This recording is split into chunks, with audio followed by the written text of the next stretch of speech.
Assalamualaikum warahmatullahi wabarakatuh. Bagaimana kabarnya teman-teman semua? Mudah-mudahan sehat selalu ya. Kita harus senantiasa mendoakannya agar kondisi bisa kembali seperti semula atau sedia kala. Masih semangat belajar semuanya ya. Mudah-mudahan masih semangat belajar.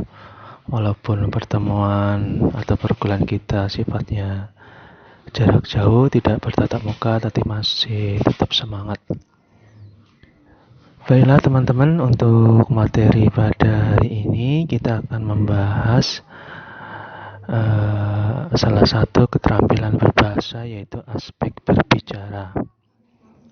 Di sini sudah tertulis judulnya keterampilan berbicara dan berpidato. Jadi pidato itu bagian dari keterampilan berbicara. Saya yakin pasti teman-teman di sini sudah pernah praktek berbicara, yaitu berpidato ya. Nanti akan ada tugas individu di mana saya minta teman-teman mahasiswa untuk perform ya, atau menampilkan pidato dalam bentuk rekaman.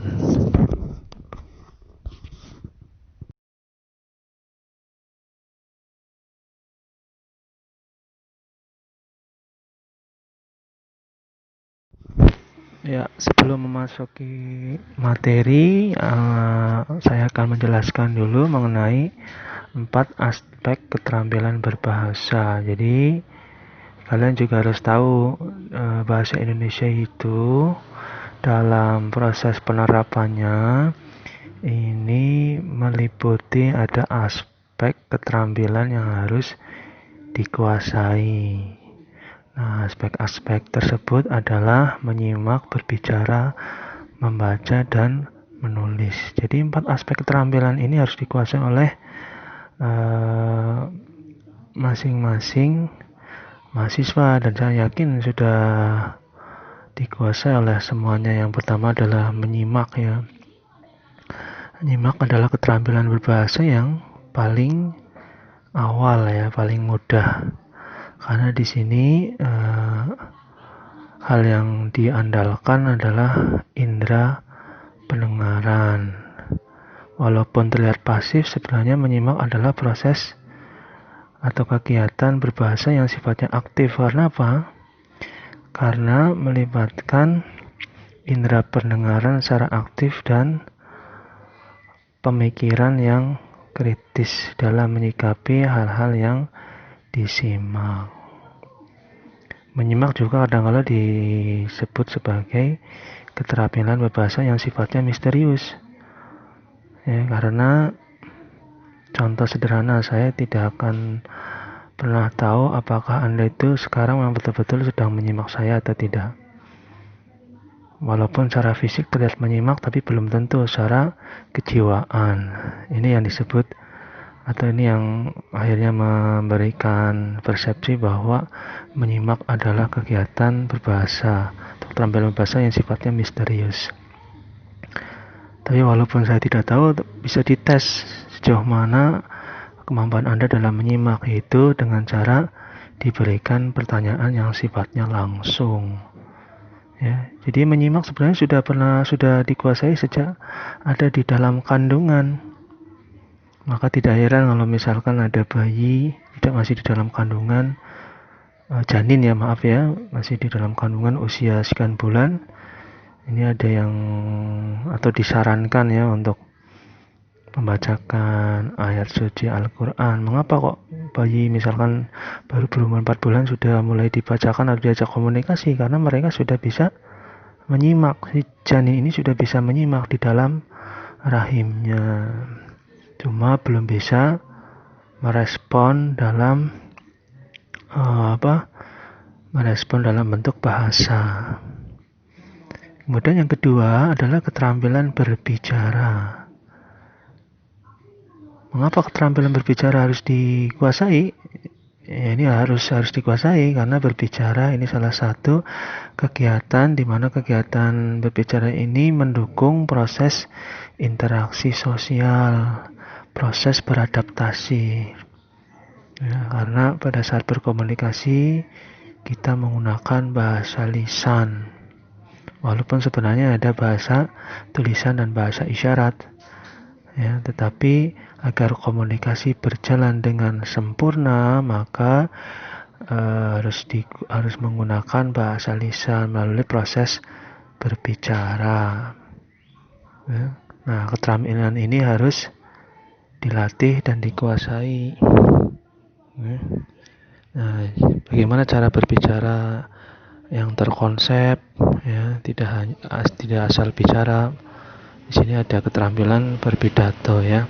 Kemudian yang ketiga adalah membaca. Membaca ini proses penyerapan ilmu melalui penyerapan ilmu melalui bacaan. Ya, jadi membaca sama halnya dengan menyimak. Jadi seolah-olah pasif, padahal ada proses aktif di dalamnya. Aktif dalam artian mengaktifkan panca indera kita dalam menangkap simbol-simbol huruf yang ada di dalam teks. Kemudian aktif dalam hal pemikiran, berpikir kritis, mengkritisi apa yang kita baca. Apabila sumber bacaan itu tidak sesuai dengan norma-norma yang berlaku di masyarakat, nah inilah yang dapat kita kritisi. Kemudian yang keempat adalah menulis. Menulis adalah keterampilan yang paling sulit, ya. Jadi tingkatan nomor 4 ini yang paling sulit tapi bisa dipelajari. Jadi menulis ini wajib hukumnya bagi mahasiswa yang ingin mendapatkan gelar kelulusan, gelar sarjana atau ahli madya. Karena mendapatkan gelar sarjana atau ahli madya, salah satu syaratnya adalah membuat tulisan. Serajin apapun Anda, sepintar apapun Anda dalam hal perkuliahan, tapi endingnya tidak membuat tulisan, ya sampai kapanpun tidak akan mendapatkan gelar sarjana atau ahli madya. Jadi keterampilan menulis ini adalah keterampilan yang harus dikuasai dan dipelajari, didalami, ya. Mau tidak mau kalian harus menulis nantinya, ya. Nah, dari keempat aspek keterampilan ini ada yang masuk dalam kategori keterampilan yang sifatnya reseptif dan keterampilan yang sifatnya produktif. Menyimak dan membaca ini termasuk keterampilan yang sifatnya reseptif, menyerap bahasa. Reseptif itu menyerap atau menerima bahasa. Menyimak menerima bahasa lisan, sedangkan membaca menerima bahasa tulisan. Kemudian yang kedua adalah produktif. Produktif adalah menghasilkan. Menghasilkan apa ya? Di sini menghasilkan bahasa tentunya, ya. Berbicara dan menulis adalah keterampilan berbahasa yang menghasilkan bahasa.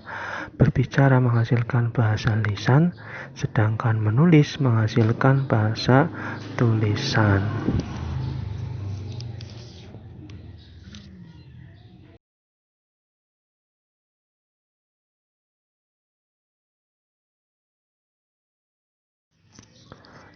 Berikut adalah pengertian berbicara menurut beberapa tokoh, ya, yang di sini ambil Guntur Tarigan, ya, yang bukunya seringkali digunakan sebagai referensi untuk keterampilan berbahasa. Jadi berbicara memiliki arti kemampuan mengucapkan bunyi-bunyi artikulasi atau kata-kata untuk mengekspresikan atau menyatakan serta menyampaikan pikiran, gagasan, dan perasaan seseorang atau penutur. Dan yang kedua, berbicara adalah berkata, bercakap, berbahasa, melahirkan pendapat dengan perkataan. Ini juga pengertian yang menurut saya ya ada kaitannya atau sama begitu. Jadi intinya dengan berbicara kita bisa menyampaikan perasaan, gagasan atau pikiran kita terhadap orang lain, ya. Menggunakan apa sarananya? Sarananya adalah bahasa lisan.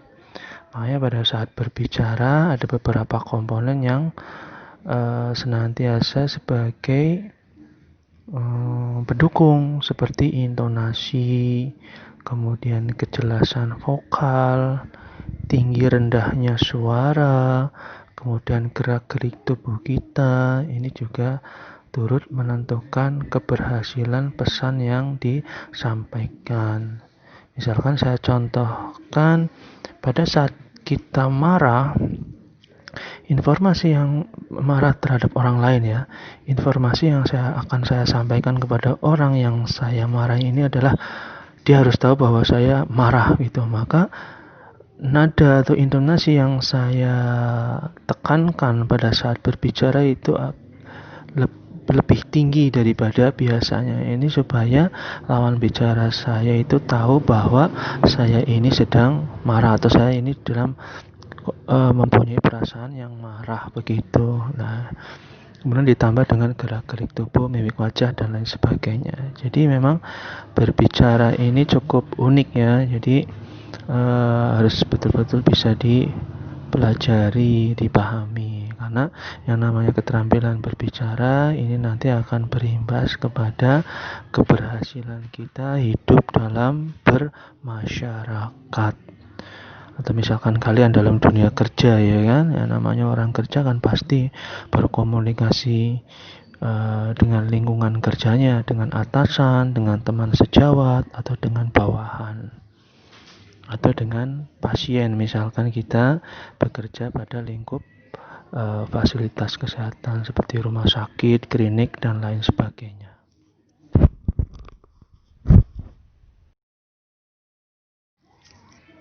Keterampilan berbicara ada beberapa bentuk ya, karena keterampilan berbicara ini termasuk dalam keterampilan komunikasi ya. Yang pertama ada komunikasi satu arah dan dua arah. Komunikasi satu arah adalah di mana seorang komunikator dan komunikan ini tidak ada interaksi tanya jawab. Jadi komunikator hanya memberikan informasi, komunikan hanya menyerap informasi. Misal contoh kegiatannya adalah pada saat upacara bendera, seorang kepala sekolah naik atas mimbar memberikan pidato atau amanatnya, atau pada saat khutbah Jumat. Ini satu arah, jadi tidak ada proses komunikasi tanya jawab. Pola yang kedua adalah dua arah. Dua arah di sini melibatkan komunikator dan komunikan. Jadi dua belah pihak ini ada interaksi proses tanya jawab. Ya, misalkan contoh kegiatan talk show. Baik, kita lanjut ya. Bentuk keterampilan berbicara ada dua. Yang pertama adalah monologikas dan dialogika. Atau lebih mudahnya dengan sebutan monolog dan dialog. Nah, monolog adalah suatu ilmu seni berbicara di mana hanya seorang yang berbicara. Bentuk dari monolog yang sangat penting adalah proses penyampaian ide atau gagasan pada orang lain di depan umum. Sebagai contoh ya berpidato. Jadi orang berpidato termasuk jenis keterampilan yang bentuknya monolog. Ya. Sedangkan dialog merupakan suatu ilmu tentang seni berbicara dengan cara dialog atau dua orang atau lebih. Nah, ini bisa dikatakan sebagai komunikasi yang dua arah ya, karena ada proses dialog, tanya jawab, ada timbal balik. Jadi dua belah pihak antara komunikator dan komunikan ini ada interaksi, saling bertukar informasi, saling bertukar gagasan, ide, dan lain sebagainya. Nah, bentuk kegiatannya biasanya ada pada kegiatan diskusi, berunding, debat, ya, percakapan, talk show, dan lain sebagainya.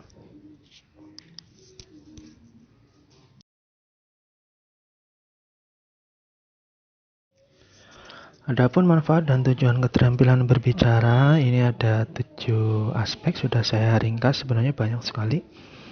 Yang pertama adalah komunikasi dengan antar individu dan kelompok menjadi lebih efektif. Misalkan contoh, mengapa kok lebih efektif?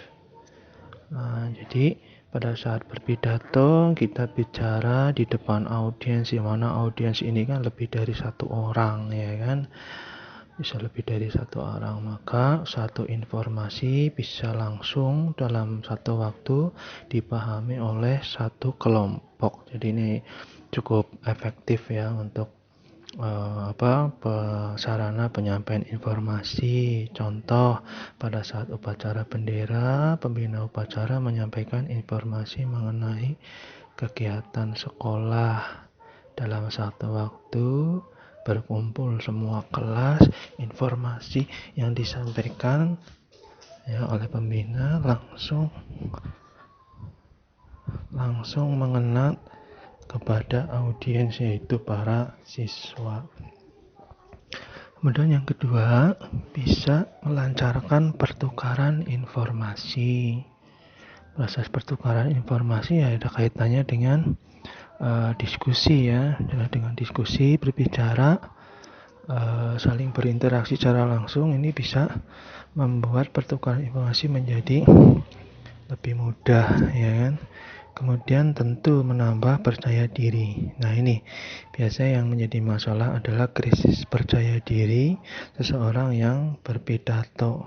Di sini ada istilah bisa karena terbiasa. Jadi harus dibiasakan.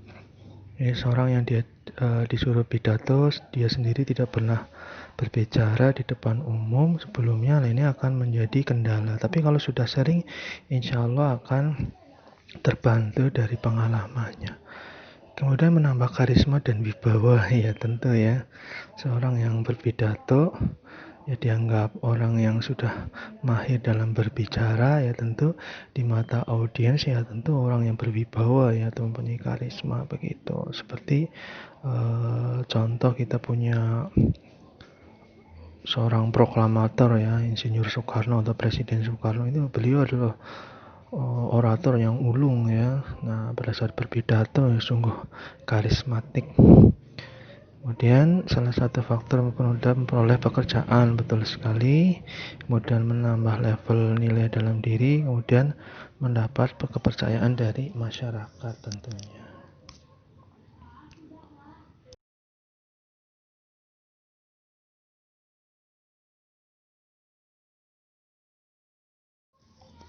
Nah, bagaimana cara mengasah keterampilan berbicara? Nah, di sini ada 4 tips mengasah keterampilan berbicara. Yang pertama,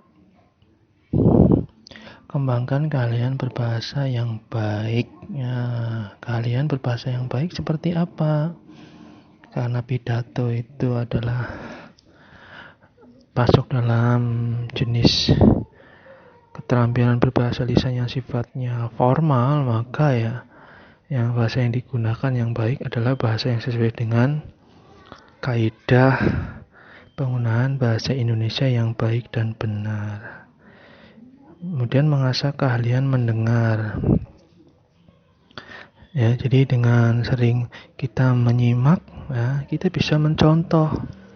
Ya, jadi sumber belajar itu tidak hanya dari buku, tetapi dari tayangan langsung atau dari hasil simakan.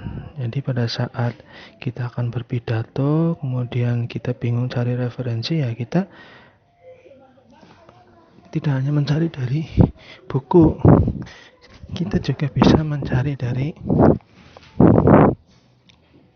dari simakan seperti tayangan video atau mendengar secara langsung gitu. Dan yang ketiga, bersikap kritis terhadap sudut pandang seseorang. Jadi berbicara, menyampaikan pendapat juga bisa bersifat kritis. Ya, menyampaikan ide gagasan. Misalkan ada ide gagasan yang menyimpang dari norma-norma yang berlaku, ya kita harus bisa bersikap kritis ya.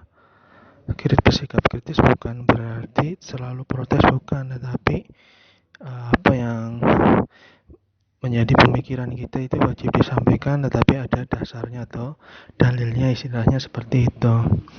Kemudian dalam keadaan emosional jangan paksakan untuk mengutarakan pendapat. Jadi berbicara atau pidato itu bisa mengontrol emosi.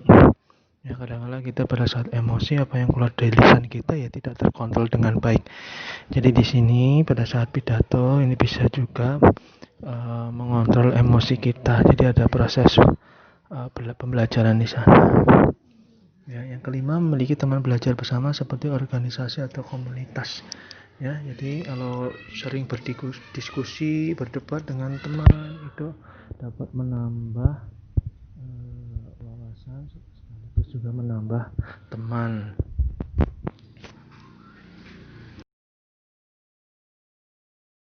Ya, langsung saja ke keterampilan pidato ya. Sudah pernah berpidato sebelumnya saya yakin. Nah, di sini ada pengertian pidato. Pidato merupakan kegiatan berbicara di depan umum atau berorasi dengan tujuan menyatakan pendapat atau memberikan suatu gambaran mengenai suatu hal. Biasanya pidato dibawakan oleh seorang yang memberikan orasi serta pernyataan tentang hal-hal atau peristiwa penting yang juga patut untuk diperbincangkan. Jadi seorang yang berpidato di sini dinamakan sebagai orator. Ya. Nah, sebagai orator.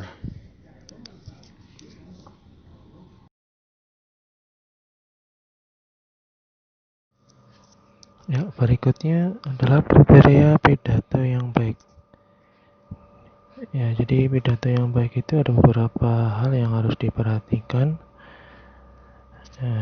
Tidak hanya isinya, tetapi juga ada hal-hal yang lain yang harus kalian pahami. Yang pertama, ini jelas isi pidato yang disampaikan ini harus sesuai dengan situasi dan kondisi yang sedang berlangsung atau acara yang berlangsung. Jadi harus ada keterkaitan atau kesesuaian dengan acara yang sedang dilangsungkan. Kemudian yang kedua, isi pidato bersifat menggugah serta dapat bermanfaat bagi para pendengar pidato tersebut. Jadi dari isinya ini diharapkan memberikan manfaat bagi para audiens yang mendengar. Manfaat ini tentu ya beragam ya. Misalkan dari kesehatan, pidato ini terkait dengan kesehatan ya ada kaitannya dengan hal-hal yang berkaitan dengan dunia kesehatan. Misalkan cara atau hal-hal yang bisa menghindarkan kita dari penyakit-penyakit tertentu, begitu harus disampaikan dengan jelas dan bermanfaat bagi pendengar pidato. Kemudian isi pidato tidak menimbulkan pertentangan.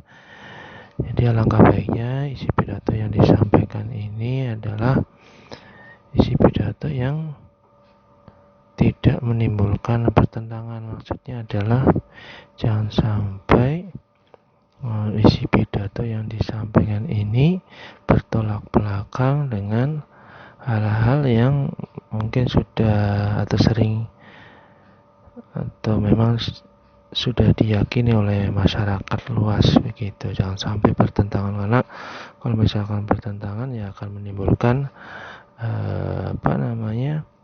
perdebatan bagi para audiens begitu. Kemudian isinya itu harus benar, objektif dan jelas. Benar, objektif dan jelas ini mengacu dengan data-data yang dipahami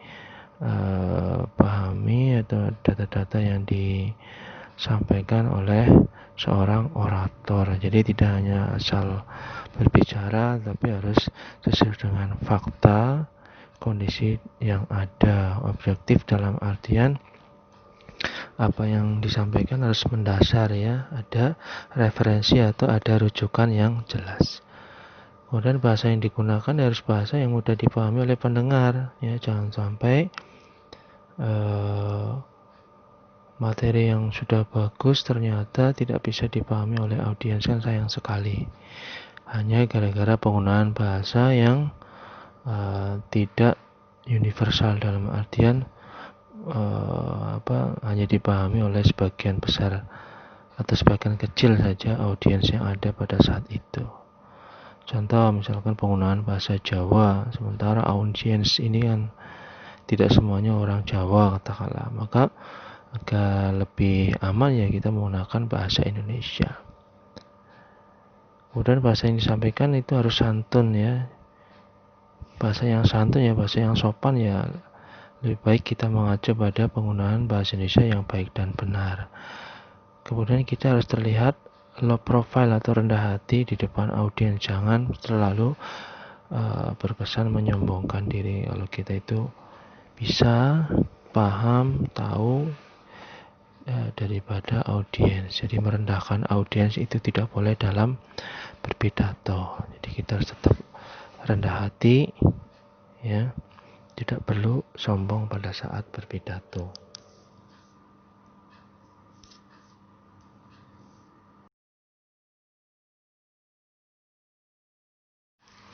Ya, tata cara dan etika berpidato. Jadi tata cara berpidato merujuk pada langkah-langkah serta urutan dari mana untuk memulai pidato, di mana kita mengembangkan dan mengakhiri pidato.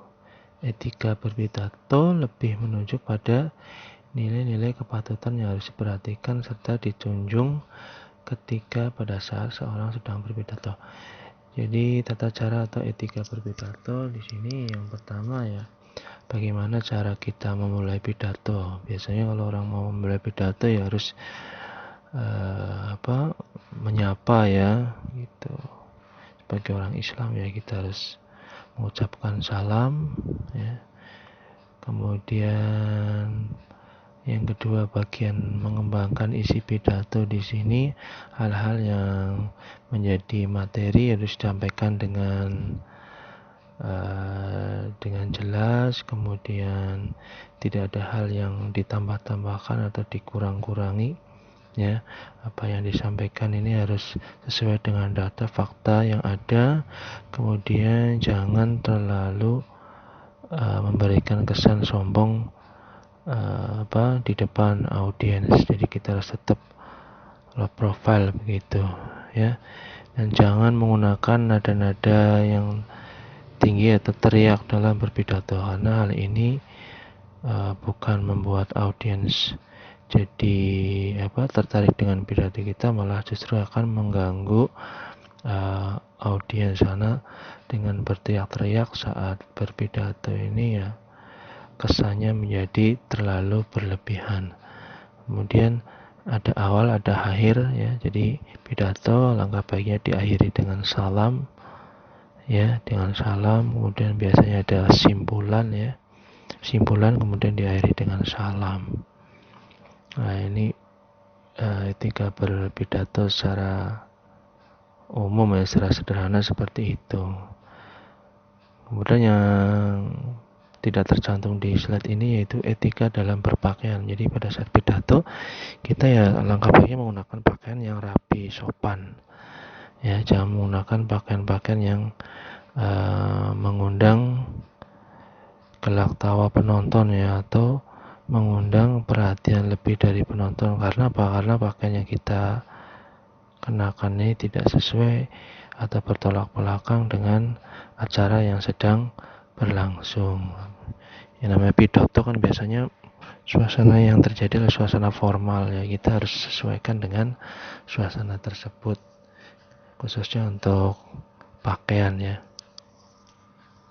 Ada lagi tambahan yaitu gerak tubuh kita, gerak-gerik tubuh kita juga dalam pidato memang boleh kita menggunakan gerak-gerik tubuh, mimik wajah, ekspresi, gerakan tangan dan sebagainya, tetapi sewajarnya, jangan terlalu berlebihan,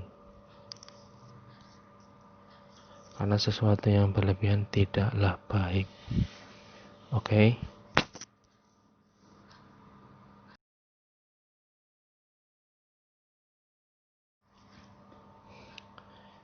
Ya, pidato juga ada tujuannya, jadi tidak asal berbicara, tapi ada tujuan yang menyelimuti dari kegiatan pidato tersebut. Di sini ada 3 tujuan, ada tujuan persuasif, informatif, dan rekreatif. Yang pertama ada persuasif. Jadi pidato biasanya orator ini mengajak ya, membujuk, merayu supaya audiens mengikuti apa yang dikehendaki oleh seorang orator. Ya tentu ya tujuannya ya mengajak ke hal yang baik ya, bukan ke hal yang buruk. Kemudian yang kedua, yang poin B adalah memberikan pemahaman atau memberikan informasi ya terhadap audiens supaya audiens paham.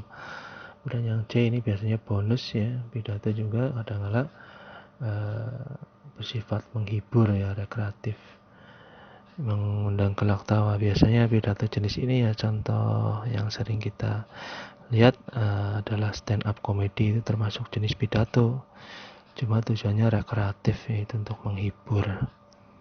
Nah, biasanya orang yang berpidato ya menggabungkan tiga tujuan ini, ya persuasif, ya informatif, ya rekreatif, supaya audiens itu tidak jenuh dengan kondisi yang ada pada saat itu.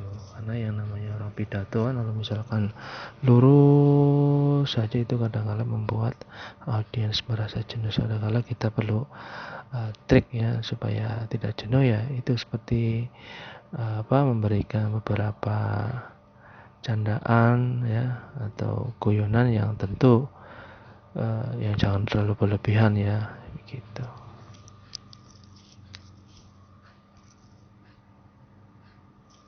Tapi kalau misalkan acara-acara resmi ya tidak boleh begitu.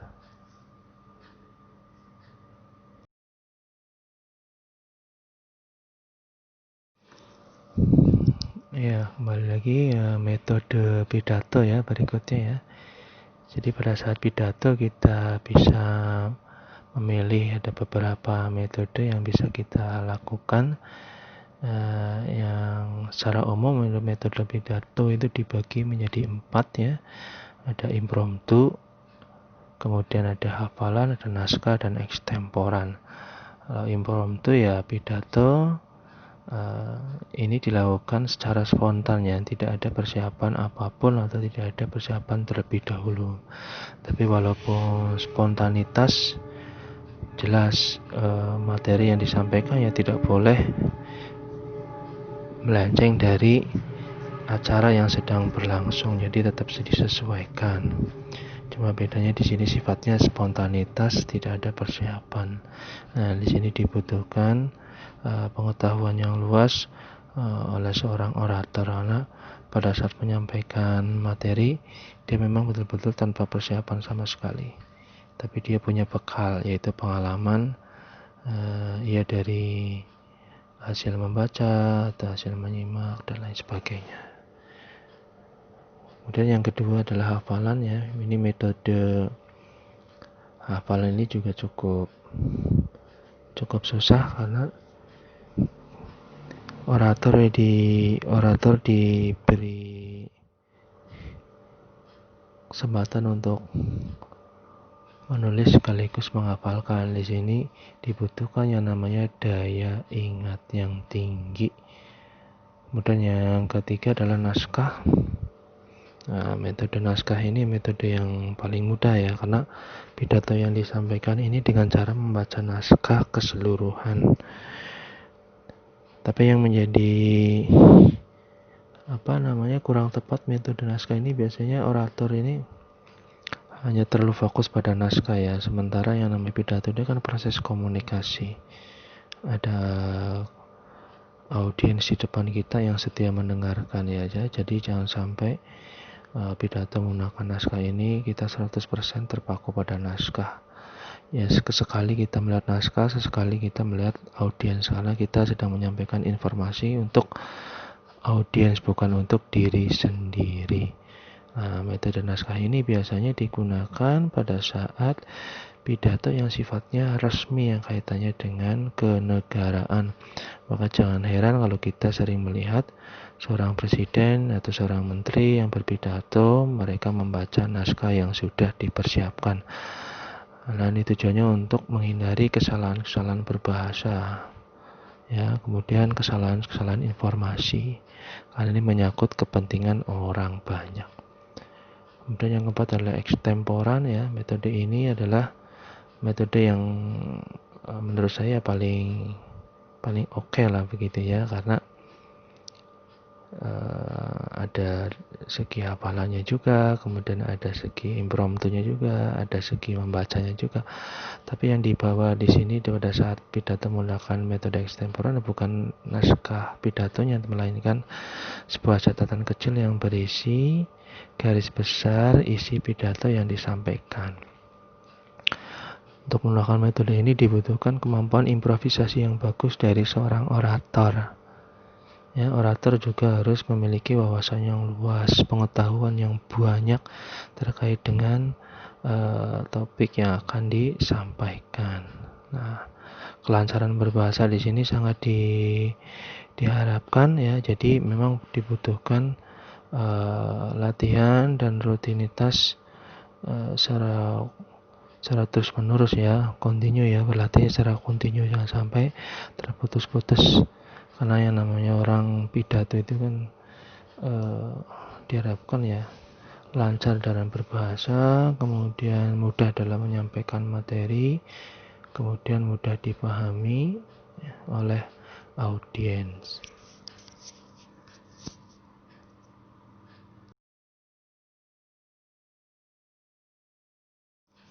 Karakteristik pidato yang baik, yang pertama memiliki tujuan yang jelas. Kita harus tahu tujuan kita pidato itu untuk apa.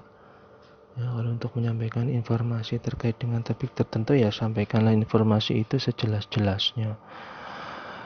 Kalau misalkan tujuannya untuk mengajak ya tolong berikanlah kalimat-kalimat ajakan dalam pidato Anda, misalkan marilah, ayolah. Kemudian isinya harus mengandung kebenaran, jangan mengandung unsur kebohongan atau berita hoax. Karena kalau misalkan pidato mengandung unsur kebohongan, ini justru akan menyesatkan audiens.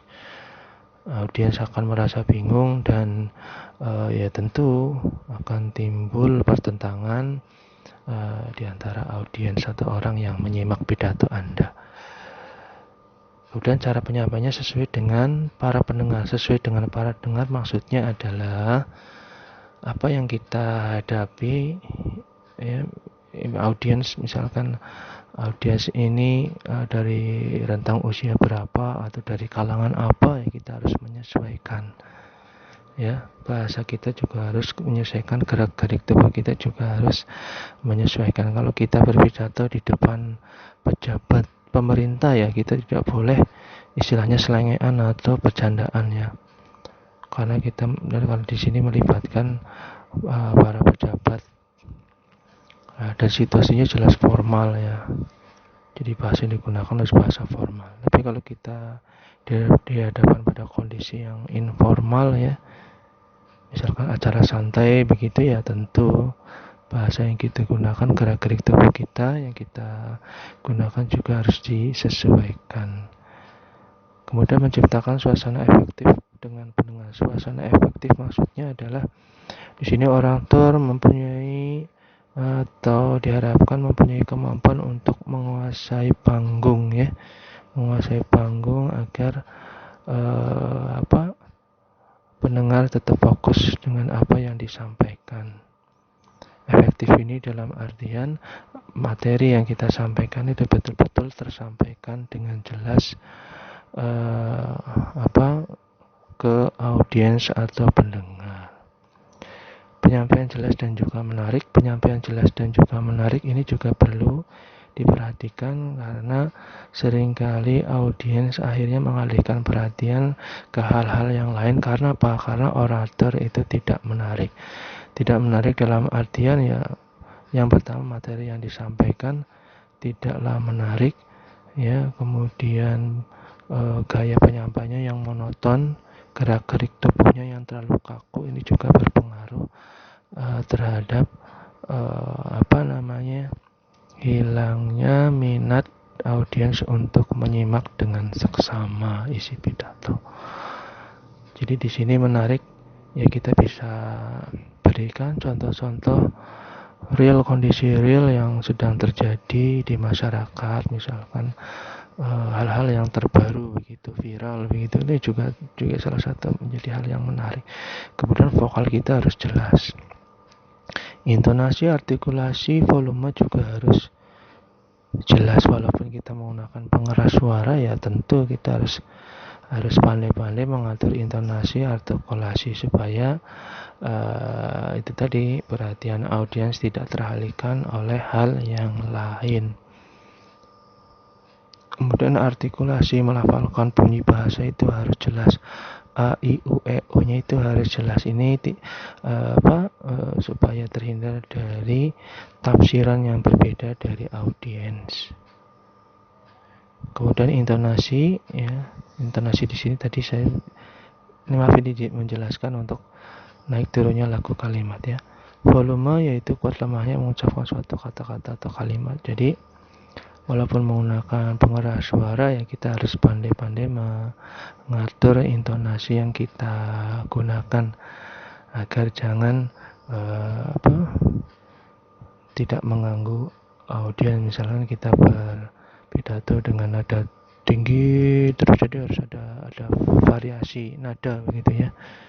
Harus ada variasi nada supaya pidato itu terlihat menarik, tidak hanya dari penampilan kita performance saja, tetapi juga dari materi, kemudian dari materi suara juga itu perlu diperhatikan.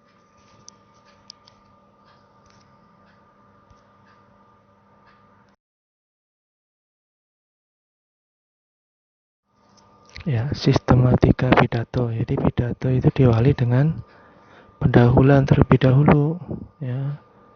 Pendahuluan di sini ya bisa mengucapkan bismillah begitu. Biasanya kalau kita kan sebagai orang Islam, ya, biasanya mengucapkan bismillahirrahmanirrahim, ya. Baru langsung beri pembuka dengan salam pembuka, ucapan salam, assalamualaikum warahmatullahi wabarakatuh. Sebagai orang Islam kita diwajibkan untuk mengucapkan salam, ya.